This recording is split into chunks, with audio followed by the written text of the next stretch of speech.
America was the first country in the West that Shri Mataji traveled to via Japan in 1972, and she made the long journey on a cargo ship in very Spartan conditions for 1.5 months to arrive on our shores.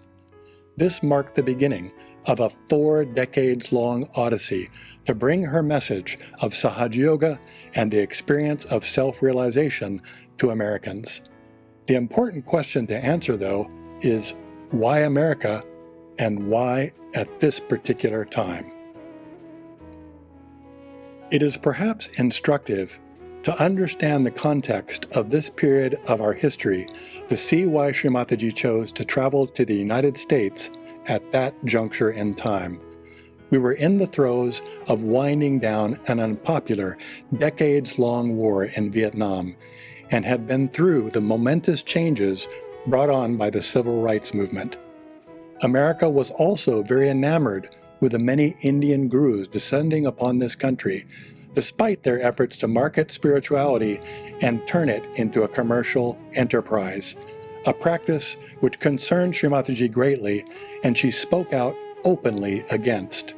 Americans were actively re-examining their beliefs and their role in the world in an era of questioning, and were beginning to seek things of a more spiritual nature. She said, and I quote, "There are seekers of money, seekers after power, seekers of gratification, and then there are people who have done all those things and are now seeking the truth, seeking their spirit, seeking God. There are many, many seekers of truth in America. Great, great seekers. Oh, so great. I want to meet them, show them how they can get what they have been looking for probably ages, lifetimes even, their self-realization." Perhaps the deeper reason for her consistent focus on this country could be discovered in Shri Mataji's revelation that America represents the Vishuddhi chakra in the subtle system of the universe, and that as such, it stands for diplomacy, sweetness, self-esteem, communication, and collectivity, like Abraham Lincoln, whom she said stood for collectivity. She felt that if America began to introspect and move away from its materialistic focus to the experience of self-realization, then this change would spread to the rest of the world, and in fact, that America was the key to the gateway for the dawning of collective consciousness on Earth. A manifestation where every person has awakened their subtle connection to the divine power and each other, and are able to feel the energy of others within themselves.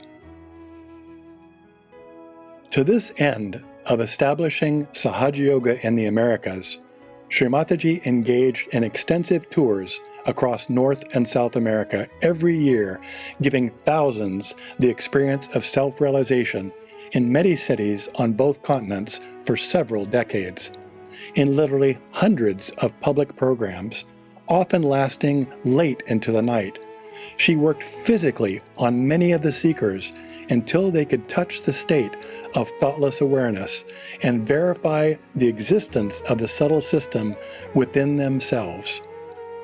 Shri Mataji felt that her work here was so important for the establishment of the spiritual foundation of America that she set up residences on each coast to act as bases for the effort, and spent several months a year living here to realize her vision.